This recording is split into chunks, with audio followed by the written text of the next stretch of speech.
स्वागत है एक बार फिर से बच्चों। और आज हम एक नया चैप्टर स्टार्ट करने जा रहे हैं जो है आपका चैप्टर नंबर 13। हम बीमार क्यों होते हैं, why do we fall ill. तो यहाँ पर सबसे पहले जो है, जब ये चैप्टर स्टार्ट हुआ है इसमें सबसे पहले एक क्रियाकलाप दिया गया है जिसमें जो है जो भूकंप वगैरह आया है लातूर में, भुज में, कश्मीर वगैरह में या तटवर्ती भाग हैं, ठीक है। तो भूकंप आता है, चक्रवर्ती भाग जो होते हैं वो प्रभावित होते हैं, चक्रवात के बारे में आपने सुना ही होगा। तो इन सभी आपदाएं जो आ रही हैं उनके बारे में बात की जा रही है।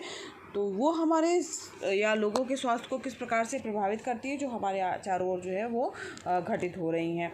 जैसे कि इस समय वर्तमान में भी आप सभी जानते हैं कि कोविड-19 जब से ये आया है, ये भी एक तरीके से आपदा है हमारी, और हम लोगों के ऊपर आई और बहुत बड़ी है, जिसका इफ़ेक्ट जो है वो लोगों को तो प्रभावित कर ही रहा है, साथ ही जो है उसके पोस्ट कोविड इफ़ेक्ट भी जो है वो आए हैं, और उसके बाद जो है बहुत सारी समस्याएं भी उत्पन्न हो रही हैं।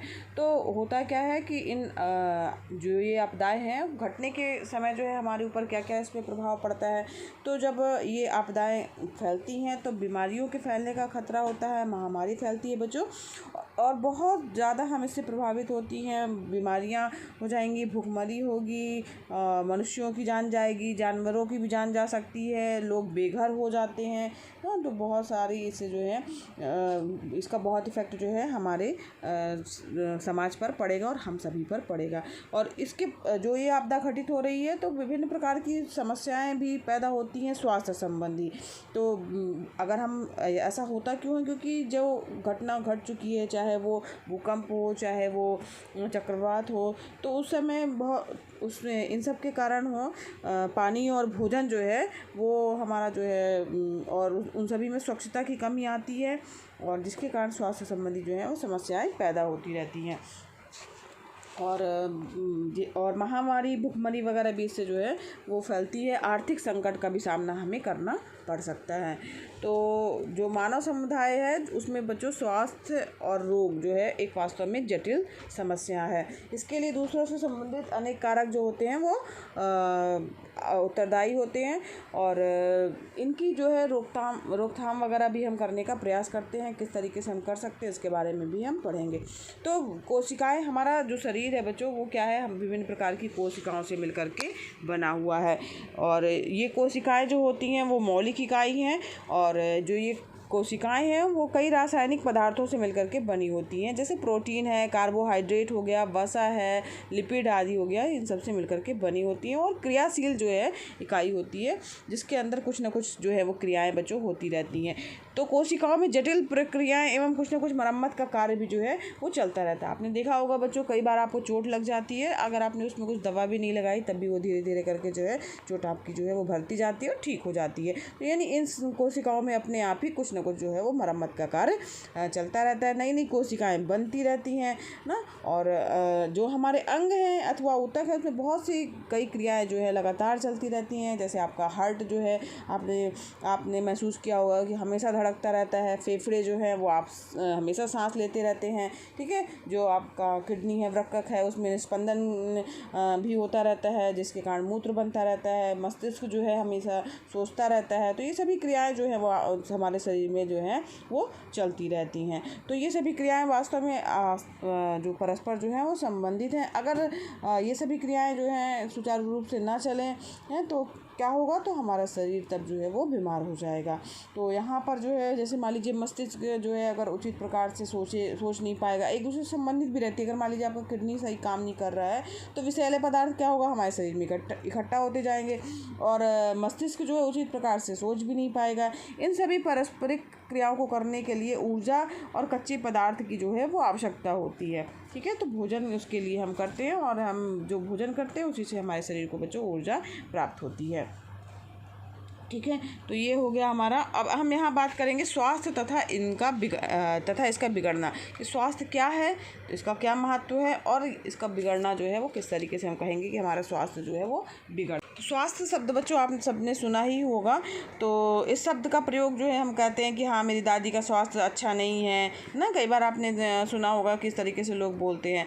तो स्वास्थ्य से क्या तात्पर्य हुआ कि अच्छा नहीं, अच्छा से मतलब तात्पर्य हुआ कि स्वास्थ्य अच्छा है ना। तो अच्छापन का अर्थ जो होता है कि प्रभावी कार्य करना, यानी सोच जो है वो जो हमारी ये अच्छी है। जैसे मान लो ये कई बार होता है कि टीचर जो होते हैं वो कह देते हैं कि आपकी अभिव्यक्ति स्वस्थ नहीं है ना। तो स्वास्थ्य शब्द का अर्थ क्या हुआ, तो इसका मतलब हुआ कि प्रभावी कार्य करना जो है वो उससे तात्पर्य हो गया, या अच्छा कार्य करने से तात्पर्य हो गया। ठीक है, तो यहाँ पर जो है अच्छे स्वास्थ्य का प्रतीक मतलब हुआ बाज़ार जाना। हम जा रहे हैं, अपने सारे काम जो है अच्छे तरीके से कर रहे हैं, तो इसका मतलब है कि हम स्वस्थ हैं। अगर हम बात करें स्वास्थ्य की, तो वास्तव में बच्चों स्वास्थ्य है क्या? तो स्वास्थ्य बच्चों मेन पॉइंट निकल के आया कि स्वास्थ्य क्या है? वह अवस्था है जिसके अंतर्गत शारीरिक, मानसिक तथा सामाजिक कार्य जो है वो समुचित क्षमता के द्वारा उचित प्रकार से किया जा सके।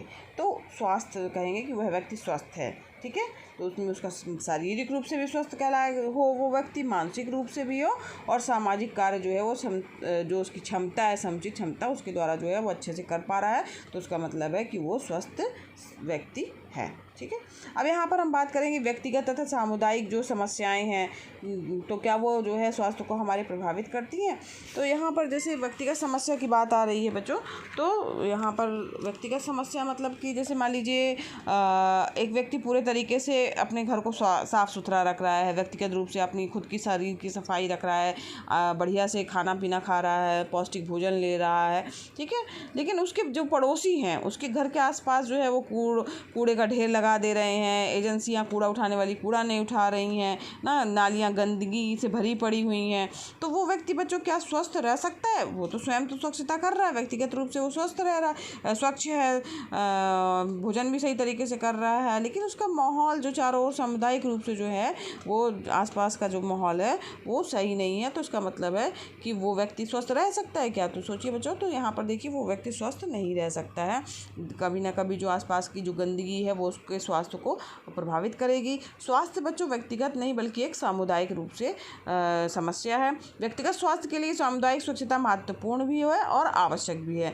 अगर हम स्वस्थ रहना चाहते हैं तो हमें व्यक्तिगत स्वच्छता या व्यक्तिगत स्वास्थ्य का तो ध्यान रखना ही पड़ेगा। साथ ही साथ बच्चों सामूहिक जो है या सामूहिक रूप से या सामुदायिक रूप से जो है स्वच्छता को भी जो है वो ध्यान रखना पड़ेगा कि हमारे आसपास का वातावरण भी स्वच्छ रहे, साफ़ सुथरा रहे, हमें पेड़ पौधे हों, ऑक्सीजन भी अच्छे से मिले, पोल्यूशन ज़्यादा ना हो, ना गंदगी ना हो, मक्खी मच्छर जो है वो ज़्यादा ना पनपे हों, तो वो भी जो है बीमारियों का घर होते हैं। ठीक है, तो इस प्रकार से जो है दोनों चीज़ें हमारे लिए जो है वो प्रभावित करती हैं। व्यक्तिगत तथा सामुदायिक समस्याएं जो हैं दोनों ही स्वास्थ्य को हमारे प्रभावित करती हैं। यहाँ पर बच्चों कुछ क्रियाकलाप दिए गए हैं 13.2 और 13.3। तो इसमें जो है आपका जो आपके स्थानीय जो प्राधिकरण है, जैसे पंचायत है, नगर निगम वगैरह है, तो स्वच्छ जल की आपूर्ति के लिए क्या क्या उपाय किया है ये आपको देखना है। तो और साथ ही बच्चों कि क्या मोहल्ले में सभी निवासियों को स्वच्छ जल प्राप्त हो रहा है। तो ये आपने देखा ही होगा बच्चों कि आपके जो आसपास का इलाका है, जो आपका कॉलोनी है ना, तो वहाँ पर जो है वो पानी की जो है आपूर्ति जो है वो नगर निगम के द्वारा या पंचायत के द्वारा जो है वो की जाती है।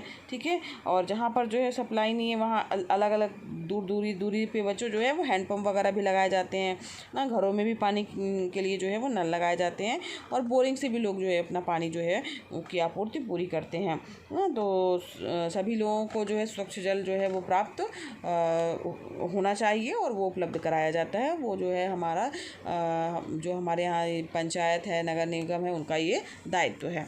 तो यहाँ पर देखिए फिर क्रियाकलाप जो 13.3 है उसमें जो है ये दिया गया है कि आपको स्थानीय प्राधिकरण जो है आपके मोहल्ले में जो कचरे हैं इकट्ठा हो रहा है उसका निपटान कैसे करता है ना। तो उसके बाद जो है उसके लिए क्या उपाय किए गए हैं। तो जो कचरा जो है वो उठाने के लिए बच्चों जहाँ पर जैसे आपने देखा होगा कि कचड़ेदान बड़े बड़े से रखे जाते हैं, आपके मोहल्लों में रखे भी गए होंगे, वहाँ पर आप जाकर के कचरा डालिए। फिर वहाँ से जो है गाड़ी आती है कूड़ा उठाने वाली, वाली, कचरा लेने वाली, फिर वो उसमें से वो पूरा कचरा लेके जाती है। तो इस प्रकार से जो है वो नगर निगम के द्वारा ये सब व्यवस्था जो है वो उपाय जो हैं वो किए जाते हैं। तो ये भी पूछा गया है कि क्या जो उपाय किए गए हैं क्या वो पर्याप्त हैं कि नहीं हैं। कई बार आपने देखा होगा कि जब ज़्यादा जो है मच्छर वगैरह पनपने का समय होता है, गंदगी का समय होता है कि भाई ज़्यादा ऐसे मौसम में मच्छर या कीड़े मकोड़े होते हैं, तो उस समय जो है दवाइयों का छिड़काव वगैरह भी जो है वो नगर निगम के द्वारा जो है वो किया जाता है। ठीक है। और इसके अलावा बच्चों हम किस तरीके से जो है इसमें अपना योगदान दे सकते हैं, तो जो हमारा दैनिक कचरा निकल रहा है, साप्ताहिक कचरा निकल रहा है, उसको हम कम से कम करने का प्रयास करें। यहाँ पर देखिए 5 F का जो है बताया गया कि 5 F का क्या करना चाहिए। तो यहाँ पर देखिए सबसे पहला F है वो है आपका फ्रूट यानी तरल पदार्थ। तो जो तरल पदार्थ के लिए हम क्या कर सकते हैं कि जो हमारे जल स्रोत हैं उनको हमें सुरक्षित रखने की कोशिश करना चाहिए। साथ ही जो जल है बच्चों वो हमें का उपचार व संचय जो है वो सावधानी पूर्वक जो है वो करना चाहिए। यानी कि जल को RO वाटर अब सभी लोग जो है जनरली बहुत सारे घरों में हो गया है, उसको जो है फ़िल्टर करके पीते हैं और उसका संचय भी जो है वो अच्छे से करना चाहिए। उसमें जो है बर्तन साफ़ सुथरा होना चाहिए, ढका होना चाहिए, सब सावधानियों को भी ध्यान रखना चाहिए। दूसरा F जो है वो है आपका फिंगर्स यानी हाथ की उंगलियां। तो यहाँ पर क्या कर सकते हैं हम उसके माध्यम से, तो यहाँ पर जब भी हम खाना बनाने जा रहे हैं है ना या खाने जा रहे हैं तो उससे पहले जो है आपको हाथ धोना है। इसके अलावा बच्चों जो है जब भी आप जा रहे हैं, मान लीजिए बाथरूम यूज़ कर रहे हैं ना, तो आप मल त्याग करने जा रहे हैं तो उसके बाद जो है आपको हाथ ज़रूर धोना चाहिए।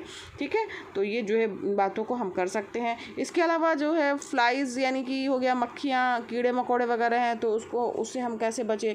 तो जो भी खाद्य पदार्थ है वो है आपको ढक के रखना चाहिए, है ना। अगर हम ढक के रखेंगे तो उससे जो है हमारा खाद्य पदार्थ जो है वो सुरक्षित रहेगा, उसमें जो है मक्खी व कीड़े वगैरह नहीं जाएंगे। और उनको जो है कोशिश करना चाहिए कि गंदगी कम करें, जिसके कारण जो है मक्खी और मच्छर जो है वो कम से कम वहाँ आए और उनको नियंत्रित किया जा सके।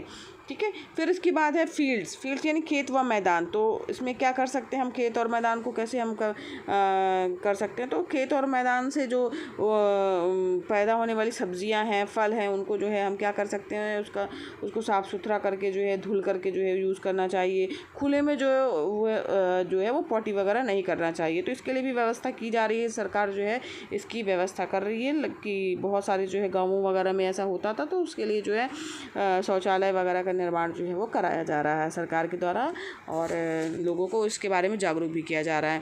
फिर इसके बाद जो है 5वां है आपका वो फ्लड्स है यानी बाढ़ अगर आती है तब क्या हो, अब उससे कैसे हम बच सकते हैं। तो जल का जो है वो उचित उपचार होना चाहिए, उचित निकासी की व्यवस्था होनी चाहिए। नालियाँ अगर मान लीजिए बनी हैं तो उसके लिए साफ़ सफाई होना भी ज़रूरी है। यानी कि नाली जो है बारिश के पहले आपने देखा होगा कि नाली वगैरह जो है वो नगर निगम के द्वारा सफाई करवाई जाती है उनकी, ताकि जो है बारिश का पानी जो है वो रुके ना और जल भराव की समस्या ना हो सके। तो इस प्रकार से जो बच्चों हम स्वच्छता व साफ़ सफाई बना करके रख करके जो है वो रोगों के संचरण की हम रोकथाम कर सकते हैं। तो बच्चों आज के लिए बस इतना ही। इसके आगे जो है हम पढ़ेंगे स्वस्थ रहने और रोग मुक्त में क्या अंतर है, रोग और इसके कारण के बारे में भी जानेंगे कि रोग किस तरह से हमें पता चलता है, कौन कौन से रोग होते हैं, तीव्र तथा दीर्घकालिक रोग के बारे में भी हम जानेंगे। तो आज की वीडियो क्लास में बस बच्चों इतना ही। अगर समझ में आया हो, पढ़ाई जो है आपको समझ में आ रही है, पढ़ाना पसंद आ रहा है, तो वीडियो को ज़रूर लाइक कीजिएगा, चैनल पर नए हैं सब्सक्राइब कीजिए। साथ ही बच्चों ये वीडियो क्लासेस फ्री है, निःशुल्क हैं, तो आप भी लाभ लीजिए, अपने फ्रेंड्स को भी शेयर कीजिए ताकि वो भी इसका लाभ ले सके। धन्यवाद बच्चों, मिलते हैं नेक्स्ट वीडियो क्लास में।